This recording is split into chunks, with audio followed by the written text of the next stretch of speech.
Walang pasubali ang sagot ni United States President Donald Trump na maglulunsad siyang muli ng malakihang pag-atake sa Iran kung may masasawing sundalo ng Amerika. Ito aniya ay isang matibay na dahilan upang tapusin ang ceasefire at simulang muli ang bakbakan. What does that mean?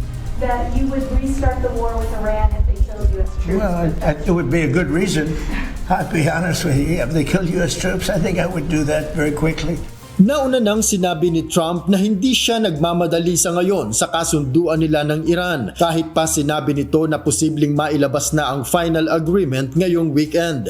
Samantala, ipinaliwanag ni Trump na bagaman tukoy na ng US satellite ang lokasyon ng mga bundok kung saan itinatago ng Iran ang kanilang uranium deposits, ang pagkuha nito ay hindi kasing dali ng ginawang pagkuha kay dating Venezuelan President Nicolas Maduro na nangyari sa isang gabi lang.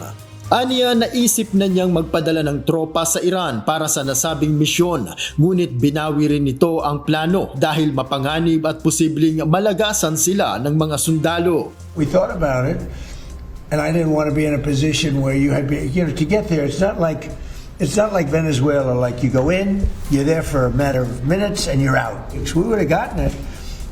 But I said, I don't like the idea of that. They would pinpoint you and just keep lobbing them in until one gets through and people would have gotten killed. So I didn't like it.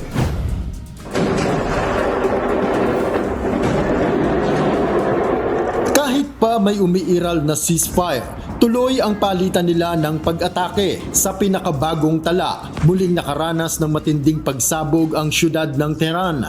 Tinamaan din ng US airstrikes ang tunnel ng Burujard Mountain at Khorramabad na sinasabing lagusan papasok sa underground facility ng Iranian missiles.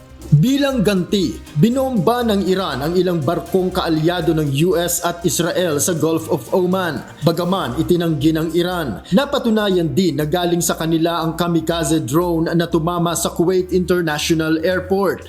Nagtamo rin ng pinsala ang Ali Al-Sali Air Base ng Kuwait na ginagamit ng US sa paglunsad ng missiles laban sa Iran.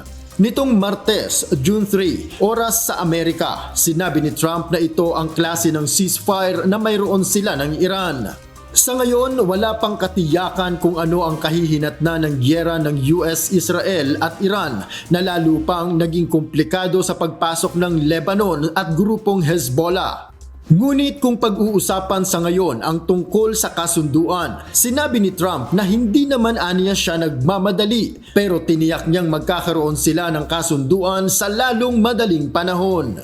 I like to do one thing at a time, and we'll take care of the Islamic Republic of Iran.